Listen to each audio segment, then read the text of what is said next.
महाराष्ट्र काय कर्नाटक काय सर्वांनी सबस्क्राईब करा खिलार महाराष्ट्राची शान आणि क्लिक करा बेल आयकॉनवर. एन्जॉय.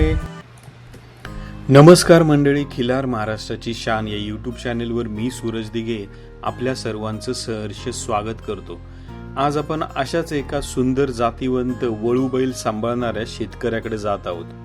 सर्वात महत्त्वाची जर गोष्ट म्हणलं तर महाराष्ट्र कर्नाटकाच्या कानाकोपऱ्यात आज मोठ्या प्रमाणामध्ये वळू बैल आपल्याला पाहायला मिळतात की ज्यामुळे सिमेंटचा वापर कमी करून जास्तीत जास्त वळू भरण्यासाठी आज शेतकरी आग्रही होत आहेत. याचं मूळ कारण म्हणजे त्या शेतकऱ्याच्या, त्या गाई मालकाच्या गावाच्या जवळ, तालुक्याच्या जवळ आज वळू पोचलेले आहे.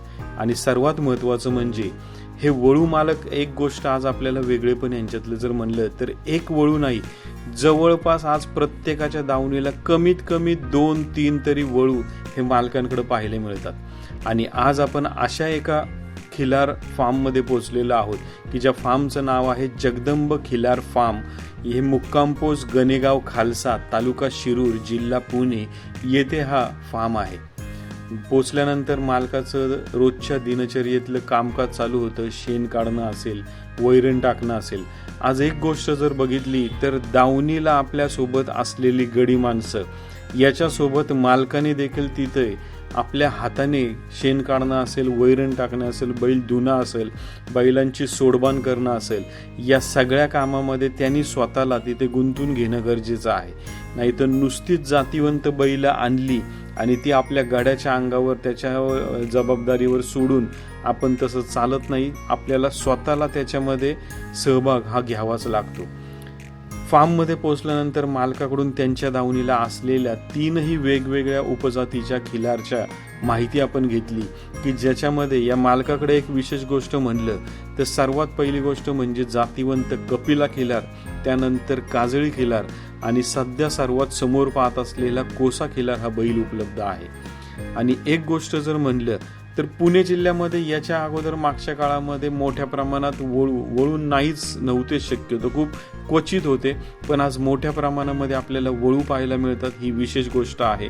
आणि जगदंब खिलार फार्मची आपण 1 वर्षभरापूर्वी मुलाखत घेतलेली होती आणि त्याच्यानंतर आज परत एक मुलाखत घेण्याचं मूळ कारण म्हणजे त्यांनी त्यांच्या दावणीला आणलेला एक नवीन जातीवंत कोसा खिलार की जो काम्याच्या वंशावळीतला आहे. आजच्या या मुलाखतीमधली जी ठळक मुद्दे आपण मालकांसोबत चर्चा करणार आहोत. शेवटपर्यंत मुलाखत पाहत राहा मंडळी, कारण आजच्या मुलाखतीमध्ये आपण मालकांकडून त्यांच्या या नवीन वळूची संपूर्ण माहिती, त्याचबरोबर 1 वर्षापूर्वी त्यांच्या दावणीला असलेलं एक वळू बैलाचं निधन झालं, ते का झालं, कशामुळं झालं, कुठल्या अडचणी निर्माण झाल्या, डॉक्टरांचं काय म्हणणं होतं, मालकाकडून कुठल्या गोष्टीची कमतरता राहिली का, या सगळ्या गोष्टींसंदर्भात आपण त्यांच्यासोबत चर्चा करणार आहोत. आणि त्याचबरोबर आपल्या सर्वांच्या माहितीतले शेतकरी सय्यद सर यांच्या आठवणींना काही उजाळा देऊन आपण त्याबद्दल देखील चर्चा मालकासोबत करणार आहोत. मालकाकडून एक गोष्ट आपल्याला जाणवली की कितीही अडचणी आल्या तरी त्या अडचणींना तोंड देत पुढं जाणं हे आपण जगदंब खिलार फार्म या शेतकऱ्याकडून आपण करत शिकलो. आणि आता सुरुवात करूया आजच्या या मुलाखतीला. नमस्कार मंडळी, खिलार महाराष्ट्राची शान या यूट्यूब चॅनलवर मी सूरज दिघे आपल्या सर्वांचं सहर्ष स्वागत करतो. मंडळी, आज आपण महाराष्ट्र कर्नाटकाच्या कानाकोपऱ्यात फिरत असताना मोठ्या प्रमाणात जातीवंत सुंदर गायी पाहण्यात येतात. त्याचबरोबर त्या गायी पाहत असताना शेतकऱ्यांना असं वाटतं की आपल्याकडे अशा प्रकारच्या जातीवंत सुंदर गायी का नाही आहे. त्यामुळे त्या गायी घेण्यासाठी आज ज्या भरणाऱ्या यात्रा असतील, जत्रा असतील, बाजार असतील वार्षिक, तर त्याच्यामध्ये आपल्याला शेतकरी फिरताना दिसतो. पण एका गोष्टीचा जर विचार केला तर ह्या जातीवंत गायी का असत्या शेतकऱ्यांच्या दावणीला आहे, तर याचं सर्वात मुख्य कारण जर म्हटलं तर जातीवंत बैल जर त्या गायीला दाखवल्या गेला तुमच्या दावणीच्या, तर नक्कीच जातीवंत कालवड खोंड तुमच्या दावणीला जन्माला येणार.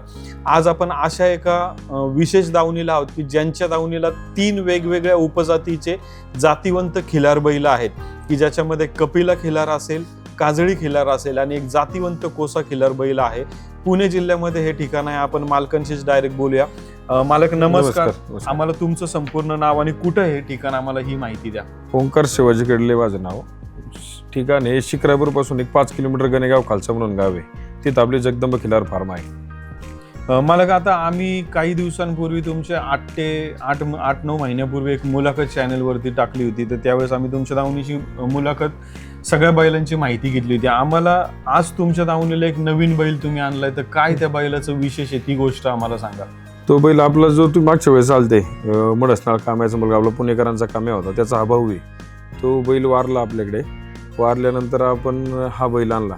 मडसनाळ काम्याचा हा मुलगा आणि आपल्या काम्याचा हा भाऊ सख्खा. ओके.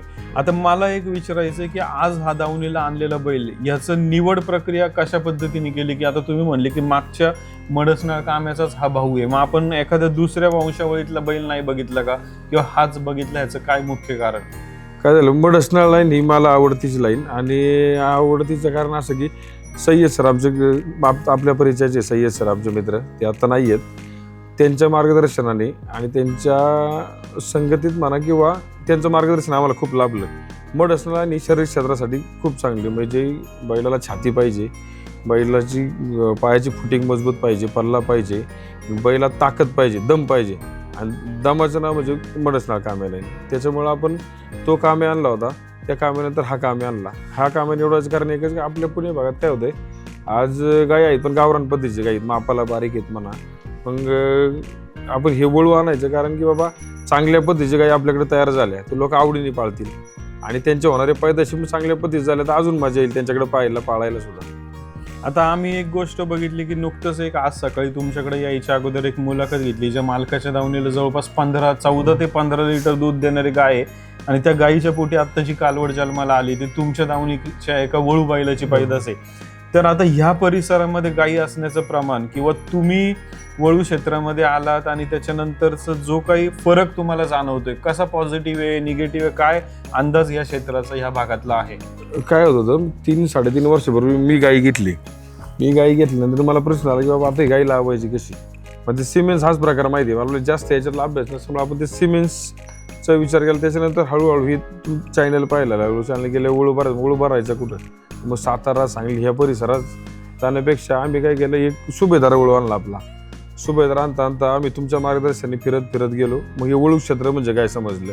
मग याच्यातून असं झालं की मग आज आपल्या बैलाची सुभेदारची जी कालवड आहे, आज सुभेदारच्या कालवडी पैदाशी पडायला चालू झाल्यापासून एक काही वळू मालकाने त्याची कालवड विकली नाही किंवा खोंड विकला नाही. मग अशा पद्धती त्याची पैदास पडते. आणि लोकांचे प्रश्न, जो मला 3 वर्षापूर्वी प्रश्न पडला होता, तो प्रश्न आज नाहीसा झाला आपल्या परिसरातला, शिरूर पंचक्रोशीतला, पुणे जिल्ह्यातला, असं मला वाटतं.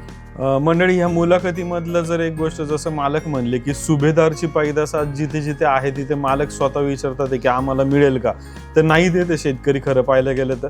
कारण आपण सध्या स्क्रीनवरती ज्या पद्धतीचा हा बैल पाहतोय, की ज्या पद्धतीची शरीर यष्टी म्हणा, त्याची कात म्हणा, शिंग वशिंड असेल, फाउंडेशन असेल, आणि सर्वच बाबतीत एक उत्तम असा, गेल्या कित्येक वर्षांपूर्वी आपण या बैलाची जेव्हा कारंडे म्हणून मालक होते सांगोलाच्या जवळपासचे, तर त्या भागातनं ज्यावेळेस खरेदी केला आणि तो पुण्यामध्ये येत होता, तर त्यावेळेस एक प्रसिद्ध असं व्हिडिओ चित्रीकरण तुम्ही सगळ्यांनी पाहिले.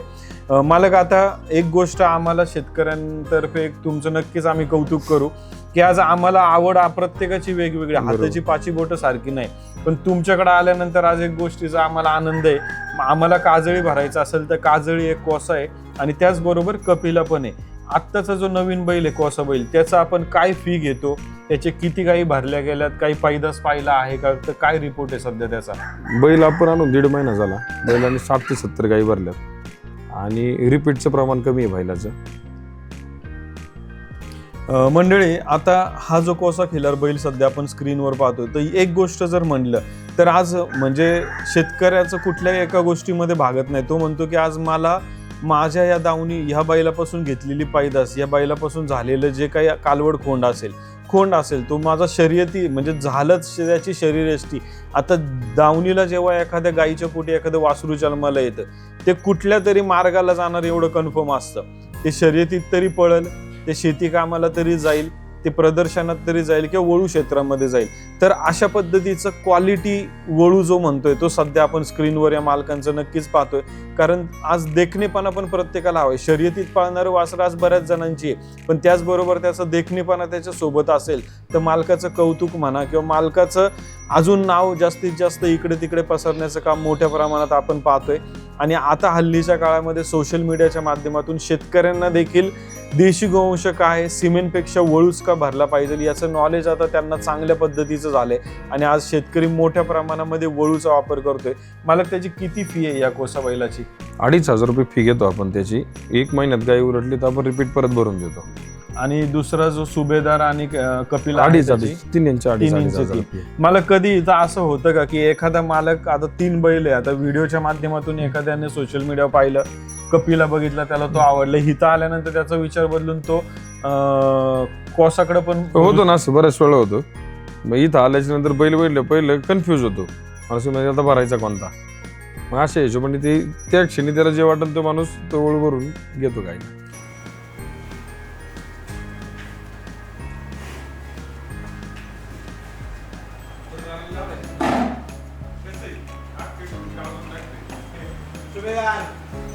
काय रे काय काय काय काय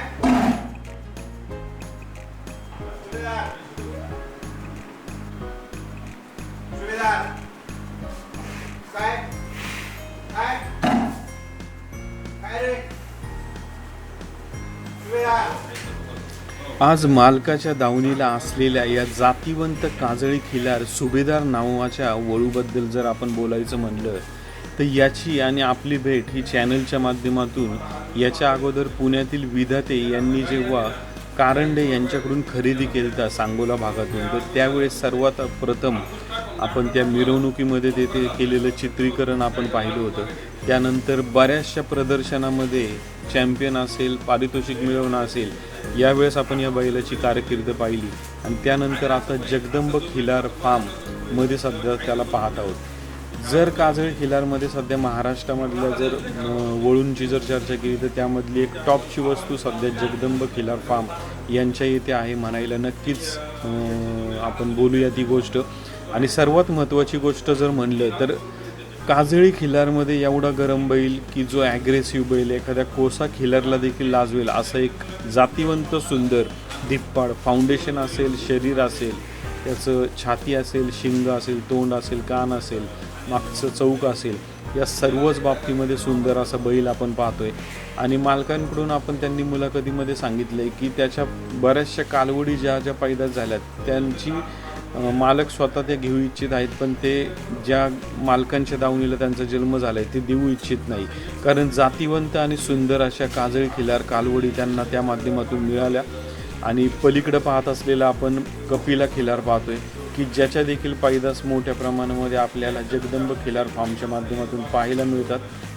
आता जगदंब खिलार फार्म यांच्या दावणीचं एक जुना बैलाचं कसं निधन झालं त्या बैलाबद्दल आपण अधिक माहिती जाणून घेऊया. दादा, आता तुम्ही या नवीन बैलाची माहिती दिली, आता हा मागचा जुना बैल काय कारणामुळे गेला असेल याचं काय माहिती देतं, म्हणजे आमच्या शेतकऱ्यांना माहिती कळेल की बाबा काय काळजी त्यांनी घेतली पाहिजे. बैल जायचं कारण आम्हालाही असं समजलं नाही. अचानक आजारी पडला, 2-2.5 महिने आजारीच होता बैल. आपण सगळे डॉक्टर बोलवले, जेवढा आपल्यापर्यंत प्रयत्न करता येईल तेवढा प्रयत्न केला. आणि आदल्या दिवशी संध्याकाळी बैल फ्रेश दिसला आम्हाला, पूर्ण फ्रेश. काय झालं, गणपती बसवायच्या दिवशी वाजत होतं ते मिरवणुकीचं आणि इथून एक गाडी जात होती, बैल उभा राहिला, कान बिन टाईट एकदम. मला वाटलं की बैल व्यवस्थित झाला. घरी गेलो, सकाळी गाड्याचा फोन आला की बैल दादा दावणीत पडला. त्यानंतर बैल 3 दिवस त्याने लय एवढा बैल होता, त्याला उभं राहता येत पण तरी बैल मारत होता. आपण प्रत्येक डॉक्टर इथं बोलवले, पण शेवटी बैल हाती नाही लागला. माणसाने प्रयत्न काय केला पाहिजे की बाबा बैलांनी समजा एक टाईम आहे, ह्या टायमाला आपण खायला टाकतो, तो बैल खातोय का नाही, बैल आज पाणी पिला का नाही. बरं, आज समजा तुम्ही 10 वाजता दाखवताय, 10 वाजता पाणी नाही पिलं, तुम्ही 12 वाजता परत दाखवा. त्यावेळेस नाही पिला तर मग थोडं काळजी घ्या, काय झालं असेल काय नाही. टाइम टू टाइम काय सगळ्या गोष्टी होतात, लक्ष असणं गरजेचं आहे. मंडळी, जसं मालकाने सांगितलं की आता कारण आता तसं पाहायला गेलं तर आपल्या मनुष्यांमध्ये हॉस्पिटलची व्यवस्था मोठ्या प्रमाणात आहे, टेक्नॉलॉजी बरीचशी मोठी आहे. आज आपण चेक करू शकतो की नक्की काय झालेलं आहे, पण आपल्या ॲनिमलमध्ये एवढी व्यवस्था किंवा ह्या गोष्टी नाही आहे. पण आपण मायक्रोचिप सर्व देशी गोवंशाला बसवणार आहे की जेणेकरून त्या गोवंशाचे काय काय हालचाली आहेत त्या आपण महिने आपण रेकॉर्ड करणार आहोत. की ज्या माध्यमातून त्याच्या काय काय गोष्टी घडतात आहेत, जसं पैदास असेल, त्याचं वैरण, खुराक, या सर्व गोष्टी देखील आपण मॉनिटर करून आपण ह्या गोष्टी करणार आहोत की नक्कीच मायक्रोचिप बसवा. दादा, आता एक गोष्ट विचारायची आहे की नुकतेच आता सय्यद सरांचं एक म्हणजे सगळ्यांच्या आपल्या देशी गोवंशामध्ये काम करणारे सय्यद सर, सगळ्यांच्या ओळखीचे मित्र परिवारातले, त्यांचं निधन झालं. खरं तर त्या काळात चॅनलची टीम पण नेमकी बाहेर काही कामानिमित्त होती, त्यामुळे आम्हालाही जाताना आलं. कसे होते सय्यद सर आणि काय घटना घडली नक्की? सय्यद सरांना तुम्ही 24 तासात कधी भेटा, एकदम हसमुख चेहरा, तुम्हाला हसूनच भेटणार. आणि त्या माणसाला कुणी सामान्य माणूस पण, ज्याला समजा माहीत नाही, सय्यद सरांचा यूट्यूबवरून नंबर घेतला, फोन केला तरी त्याला योग्य मार्गदर्शन मिळणार. आणि साध्या घरातला माणूस, मध्यमवर्गीय, मोठा माणूस, प्रत्येक माणूस त्या माणसा टचमध्ये होता. म्हणजे आज मला माहीत नाही काय, तुमच्याकडून एखादी वस्तू मला हवी किंवा माहिती हवी तर मी सय्यद सरांना फोन करू. मी तुम्हाला डायरेक्ट फोन करायला थोडं घाबरणार. मी सय्यद सरला विचारले, सय्यद सर म्हणाले की बाबा असं असं आहे, डायरेक्ट कॉन्टॅक्ट करून देणार. असं नाही की सगळं मीच पाहिजे. प्रत्येक माणसाबरोबर जोडून द्यायचं काम सय्यद सरांनी केलं. आणि त्या सरांच्यामुळेच मी आज या क्षेत्रात थांबलो. तर मी एक्झिट मारली होती की बैलानंतर मला असं वाटायचं की नको बाबा. सरांनी परत उभं केलं आणि परत लाईनीला लावलं. अशी खूप माणसं आहेत. एवढ्या लोकांनी मला फोन केला ना की जवळजवळ 150-200 लोकांनी फोन केला असेल, काय झालं, कसं झालं, ह्या गोष्टीसाठी. असा माणूस परत होणे नाही, अशी सय्यद सर. मंडळी, तसं म्हणायला गेलं तर चॅनलच्या माध्यमातून देखील आपण सरांना बऱ्याचदा भेटलो. एक हसरा चेहरा की जो कायम देशी गोवंश संगोपन करण्यासाठी जसं जगदंब खिलार फार्म यांना मदत, तशी प्रत्येकाला मदत करणारं एक व्यक्तिमत्व होतं. आणि आज नक्कीच सय्यद सर आपल्यात नाही तर त्याची एक कमतरता नक्कीच आज सगळ्यांना, शेतकऱ्यांना, देशी गोवंश सांभाळणाऱ्यांना भासतीये. नक्कीच आज आपण त्यांचे विचार घेऊन पुढे जाण्याचा प्रयत्न करू. दादा, आता तुमच्या दावणीचे 3 वळू आहेत, त्या 3 वळूंची फी किती आणि इथे यायचा पत्ता सांगा आम्हाला. 2,500 रुपये घेतो आपण प्रत्येक वळूचे. 30 दिवसात गाई उलटली तर आपण परत तशीच भरून देतो. तुम्हाला तळेगाव दाभाडे मुंबई मार्गे यायचं असेल तर तळेगाव चाकण आले शेळ पिंपळगाव, तिथून शिखरापूरपासून लेफ्ट टाकला की गणेगाव खालचा 5 किलोमीटर आहे, तिथं आपलं फार्म आहे. आणि पुण्याहून यायचं म्हणलं तर वाघोली, खराडी, वाघोली, लोणीकन, सणसवाडी, शिखरापूर, तिथून गणेगाव. आणि अहमदनगर, अहिल्यानगरहून यायचं म्हणलं तर शिरूर तालुक्याला यायचं. शिरूर तालुक्यावर रांजणगाव गणपतीपासून पण 5 किलोमीटर आहे गणेगाव खालचा.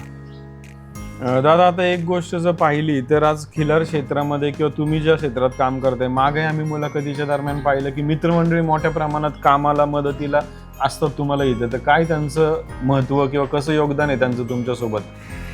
समजा मी 2 दिवस इथं नाहीये तर मग करणार कोण? तर मला असं विचारत पण नाहीत मनात की कोण करणार आहे. सगळं होऊन जाते. प्रत्येक जण स्वतःच्या घरचा असल्या करतो. आणि यांच्यामुळेच मी इथपर्यंत पोहोचू शकलो, कारण की माझा व्यवसाय वेगळा आहे. मी एक नाद आणि छंद म्हणून ही गोष्ट केलेली आहे. आणि आम्ही सगळे एवढे जोडलो एका मेरीला फक्त ह्या गोष्टींमुळं. आता ही माझं गाव शिखरापूर, हे गणेगाव, ही सगळा नवीन मित्रपरिवार झाला. पण एवढा घट्ट मित्रपरिवार, जशी शाळेतली मैत्री असते का, अशी मैत्री ह्या वळूंमुळं, या जनावरांमुळे आमची झाली. आणि असे मित्र भेटले, त्याच्यामुळेच आजपर्यंत हे फार्म एकदम मजेत आणि आनंदात चालले. आता मला एक म्हणायचं आहे की आता तुम्ही ज्या क्षेत्रामध्ये काम करता आणि हे क्षेत्र, तर एक गोष्ट आहे का की ह्या क्षेत्रामुळं माणसं कदाचित त्या क्षेत्रामुळं एवढी जोडल्या नसती गेली, पण ह्याच्यामुळे जास्त प्रमाणात ओळख होती किंवा काय, असं काय आहे ह्याच्यात? 100%. मी त्या क्षेत्रामुळे समजा 1000 लोकांना भेटलो असतो ना, हे क्षेत्रात मी 3000 लोकांना भेटलो 3च वर्षात. हे क्षेत्र असे, कारण की इथं प्रत्येक वर्गातला माणूस आहे आणि प्रत्येक वर्गातला माणूस एक भावनेने. आज काय, गाई म्हणजे आपल्या आईसारखी आहे. नंदीची आपण पूजा करतो. ह्या गोष्टी माणूस एक भावनेने पाहतो. इथं आल्याच्यानंतर माणूस, तुम्हाला सांगतो, ते बैला का बघितलं की आपल्याला आनंद होतो की माणसाला आवडली ना वस्तू, आपलं दिल खुश होऊन जातं की बाबा बस, आपण जे करतो त्याच्यात आनंद आहे सगळ्यांना. आता मला एक विचारायचं की दावणीला मी गाय घेऊन आलो, एखादा शेतकरी आलाय कपिला भरायला, मग त्याला आवडतो कोसा, असं होतं का? आणि या 3 बैलांच्या पैदाशीचं काय विशेष, म्हणजे प्रत्येकाचं काहीतरी वेगळे पण असेल? आता आपल्याकडे कपिला वळू आहे. कपिला वळूच्या आता पैदाशी पडायला चालू झाल्या. जवळजवळ 8 पैदाशी पडल्या. त्याच्यातल्या 5 खिलार आपल्या काळ्या कालवडी झाल्या आणि बाकी आपल्या काळ्या मोऱ्या, तांबड्या अशा कालवडी झाल्या. आणि याचं सांगायचं म्हणलं सुभेदारचं, तर आजपर्यंत एकही कालवडी एकाही मालकाने विकली नाही. तर मी स्वतः फोन करून म्हणलं ना, आता एक सासवडचे मित्र आहेत आमचे, त्यांना म्हणलं मला कालवड द्या, तुम्ही सांगसाल तेवढं, म्हणलं मी काय असेल ते देतो. म्हणले 10 लाख रुपये दिले तरी म्हणले हे तुम्हाला कालवड देऊ शकत नाही मी. आणि असा प्रत्येक वेळ मार्ग म्हणला की ती कालवड तुम्हाला सांगतो तुमच्या दारात झाली काय, याचा आनंद माझ्या बैलाची काढतो, तुमच्या दारात याचा आनंद मला खूप आहे. आणि हाच आनंद आहे, पुरी कालवड विकत नाही. आणि ज्या उद्देशाने आपण हे चालू केलं ना, तो उद्देश आता साध्य व्हायला लागलाय, हा आनंद आहे. याच्या कालवडी पैलवानची पैदास, पैलवान हा बैल तुम्हाला सांगतो पालखीची पण वासरं, त्याची पालखीची पण पैदास पडणार तुम्हाला, बैलगाड्याची पैदास पडणार, छकडीची पैदास पडणार, शेती कामासाठी पैदास पडणार तुम्हाला, दारात 2 चिकणी बैल पाहिजे असतील तरी पैदास, सर्व गुण संपन्न पैदास पैलवान बैलाची पडणार. आणि गाई जरी झाली तरी 1 नंबरची गाय होणार, जी मोठी शेंग, जे आता आपल्या पुणेरी भागात कसं मोठं शेंग नागबीक मोठं माप पाहिजे, ह्या अशा पद्धतीची पैदास पैलवानची पडणार. मंडळी, एक गोष्ट जर या जगदंब खिलार फार्मची जर म्हटलं तर आज दावणीला जवळपास कपिला, कोसा आणि काजळी हे तिन्ही वळू उपलब्ध आहेत. याचा सर्वात मोठा फायदा आज प्रत्येकाने आपण घेतला पाहिजे. आणि सर्वात महत्त्वाचं म्हणजे आज आपली इच्छा आहे की आपल्या दावणीचा बैल पळायलाही गेला पाहिजे, प्रदर्शनालाही गेला पाहिजे, वळूच्याही कामाला किंवा क्वालिटी वासरं त्यांनी.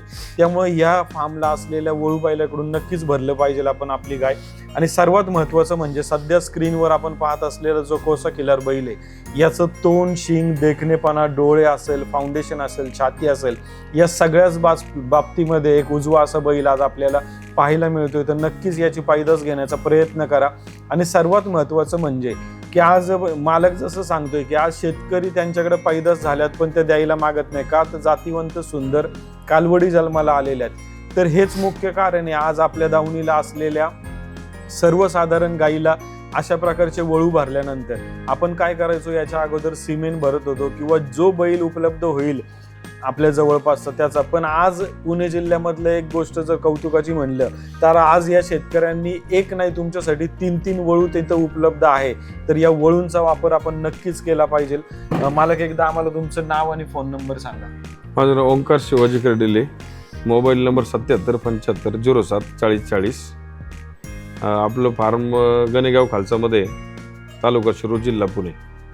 मालक, आज चॅनलच्या माध्यमातून आम्ही नक्कीच तुमचं कौतुक करतो. आज जातीवंत 3 वळू उपलब्ध आहे आणि आज आम्हाला हे वळू सगळे चॅनलच्या माध्यमातून शेतकऱ्यांना पाहायला मिळतात. ते आम्हाला परत एकदा सगळ्या बैलांची फी आपली सेम आहे, 2,500. सेम 2,500 आहे. आणि इथं राहायची आणि जर उशिरा लांबून आला तर ती पण राहायची 2 रूम आहेत आपल्याकडे. उशिरा माणूस कुठं नाही आला तर राहायचं, बाकी सगळं होऊन जाईल, काही प्रॉब्लेम नाही. येस, मला खूप खूप धन्यवाद साहेब. तुम्ही असं सहकार्य करा. म्हणजे तुम्हाला आता सांगायचं काय की याच्या आधी 2.5-3 वर्षापूर्वी इंस्टाग्रामला तुमचं यायचं खिलार महाराष्ट्र छान. तुम्ही तिकोंडी राजाचा एक मुलगा मला वाटतं पुण्यात घेतला होता कोणीतरी, आणि तो मोकळा सोडला होता पा रानात, आलगुश टाकून ते बैल मोकळा पळत होता. त्यावेळेस मला तुम्ही मग याच्या आधी 5-6 वर्ष ते ती रील ठेवली, तेव्हा मला वाटायचं की बाबा आपण असं करू, असं एखादा बैल आपल्या दावणीला असा. म्हणजे तुमच्याकडे पाहत आम्हाला याचा जो नाद लागला की इथपर्यंत नाद येऊन पोहोचलाय आज. आणि असे लय लोक तुम्ही तयार करसान आणि करा अशी विनंती तुम्हाला. नक्कीच मालक, तुम्ही खरं तर जी मेहनत करता ती मेहनत आम्ही आमच्या कलेच्या, आमच्या व्हिडिओ फोटोच्या माध्यमातून फक्त महाराष्ट्र, कर्नाटक नाही तर संपूर्ण जगभरात तुमचं काम पोहोचवण्याचा हा आमचा प्रयत्न आहे. जसं तुम्ही म्हणले की एखादा व्हिडिओ बघून आज तुम्ही प्रेरणा घेतली आणि आज दावणीला जवळपास 15 ते 20-25 आज गाय बैल लहान मोठी वासरं आज मालकांच्या दावणीला आहेत. तर मंडळी, सर्वात महत्त्वाचं काम म्हणजे आपण एका देशी गोवंश सांभाळत असताना गेल्या कित्येक वर्ष मागे याच्याकडे दुर्लक्ष झालेलं. जवळपास 8 वर्ष झाले आता चॅनलच्या माध्यमातून आपण हे काम चालू केलं. खरं तर चॅनलचं काम चालू करण्याचा मुख्य उद्देश की शर्यतबंदी होती, शर्यतबंदीचा काळ, त्याचबरोबर शेतकऱ्यांकडे असलेलं त्यांच्याकडचं सोनं याचं देखील कधी म्हणजे आम्ही ज्या शेतकऱ्यांना भेटायचो त्यांना ते काय आहे त्यांच्याकडे त्याची जाणीव नव्हती. जेव्हा आम्ही गेलो ते व्हिडिओ काढले, ते चित्रीकरण एका ठराविक फ्रेम मध्ये मांडण्याचा प्रयत्न केला. आणि त्यानंतर त्या शेतकऱ्यांना जेव्हा फोन यायला चालू झाले की लांबनं आज एखाद्या पुण्यातल्या शेतकऱ्याला जतवरनं, कर्नाटकवरनं, पंढरपुरातनं, तेव्हा तो म्हणायला लागला काहीतरी वेगळं आपल्याकडे. मग तो जो रोजचा त्याचा ग्राफ होता की नुसतं सकाळी उठायचं, संध्याकाळी झोपायचं, दिवसभराचा दिनक्रम. पण हा जो ग्राफ आहे तो जो रोजचा रुटीन होता तो फक्त आपण असा केलाय त्या शेतकऱ्याला. आणि इथून पुढे देखील आपण मायक्रोचिप बसवतोय की ज्या मायक्रोचिपच्या माध्यमातून वंशावळ नोंदणी होणार आहे, की ज्याचा प्रयत्न हाच आहे की तुमच्या दावणीचे जातिवंत खिलार आणि जातिवंत देशी गाई जास्तीत जास्त वाढाव्या आणि सर्वात महत्त्वाचं म्हणजे त्याचं दूध हे आपल्याला आपल्या देशी गाईचं मिळावं. हा प्रयत्न आपण मायक्रोचिपच्या माध्यमातून करतोय. सध्या उजव्या कोपऱ्यामध्ये मायक्रोचिपच्या नोंदणीचा फॉर्म तुम्हाला आहे, खाली डिस्क्रिप्शनमध्ये देखील आहे, तो नक्कीच भरा मंडळी. खूप खूप धन्यवाद. तर अशा प्रकारे एक सविस्तर आणि माहितीपूर्ण मुलाखत आज आपण जगदंब खिलार फार्म यांची पाहिली मंडळी. आणि सध्या त्यांच्या दावणीला असलेला हा नवीन जातिवंत काम्याच्या वंशावळीतला वळू बैल सध्या आपण पाहतोय. आणि एक गोष्ट जर पाहायला गेलं तर आज प्रत्येक मालकाची इच्छा आहे की आपल्या दावणीला एक जातिवंत सुंदर वासरू, की जे कालवड असेल कोंड असेल, प्रदर्शन, शर्यत, वळूकाम आणि एक दावणीला जातिवंत सुंदर गोवंश आपला असला पाहिजे. या दृष्टीने आज शेतकरी मोठ्या प्रमाणात चांगल्या प्रकारच्या वळूकडं गाय घेऊन जाताना दिसत आहे.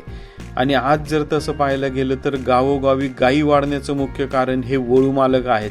कारण या वळू मालकांनी आज त्यांच्या दावणीला चांगल्या पद्धतीचे, नाही तर आज बऱ्याचदा असं व्हायचं की एखाद्या वळूकडं गाय घेऊन जात असताना आपल्याकडे आपण मागे देखील बऱ्याच वेळा सांगितले की लांबचा प्रवास, अंतर याच्यामुळे गायी बऱ्याचदा गाभण राहत नव्हती. मग ती गाय पलटणे असेल, या सर्व गोष्टींमुळे जवळपास काही मालकांचे एका गायीसाठी, तिला गाभण राहण्यासाठी लाख लाख रुपये देखील खर्च झालेले आहेत, की ज्याच्यामध्ये गाडीचा प्रवास खर्च असेल, त्याबरोबरचं मनुष्यबळ असेल, जेवण खावण असेल आणि त्या वळूची फी असेल आणि त्याबरोबर मानसिक कष्ट, या सर्व गोष्टीचा जर विचार केला तर आज आपण अवश्य गाय सांभाळली पाहिजे. कारण आज आपल्या जवळपास मोठ्या प्रमाणामध्ये वळू हे आपल्याला पाहायला मिळत आहेत मंडळी. आणि आज सर्वात महत्त्वाची गोष्ट म्हणलं तर आज वळू सांभाळणं ही साधी गोष्ट नाहीये. जर आपल्या दावणीला गाय असेल तर त्या गायीसोबत आपल्याला 24 तास गोठ्यामध्ये थांबणं गरजेचं नाहीये. पण जर वळू असेल तर त्या वळूसाठी आपल्याला ते 24 तास त्यासोबत राहणं गरजेचं आहे. कारण बऱ्याचदा काही ना काही अडचणी येणं आणि त्याच्यामध्ये जर मालक तिथे नसेल तर कुठलाही अपघात किंवा अशा बऱ्याचशा गोष्टी होऊ शकतात. आणि एक आपण जे म्हणतो की जातिवंत सुंदर वळू एखाद्या शेतकऱ्याकडे सांभाळला जातो तेव्हा 24 तास त्या शेतकऱ्याकडून त्या वळूसाठी वेळ दिला जातो. त्याचं संगोपन, खुराक, त्याची निगा, त्याची कात जशीच्या तशी ठेवणं, या सर्व गोष्टींवरती मालक आवर्जून बारकाईने विचार करून काम करत असतो. आणि या सर्व गोष्टीचा जर आढावा घेतला तर येत्या काही वर्षामध्ये, पुढील 4 ते 5 वर्षामध्ये खिलारसाठी एक अजून चांगले दिवस आपल्या समोर येणार आहे. सध्याच्या जरी दिवसांचा विचार केला तर एक सुंदर असे दिवस आज आपल्याला शेतकऱ्यांना पाहायला मिळतात आहेत. आणि येत्या काही दिवसामध्ये अशाच प्रकारचं काम आपण खिलार महाराष्ट्राची शान चॅनलच्या माध्यमातून, संस्थेच्या माध्यमातून आपण करत आहोत आणि मायक्रोचिप या सर्व गोवंशाला बसवणार आहोत. तर पुढील भागामध्ये पाहूया. खूप खूप धन्यवाद. खिलार महाराष्ट्राची शान.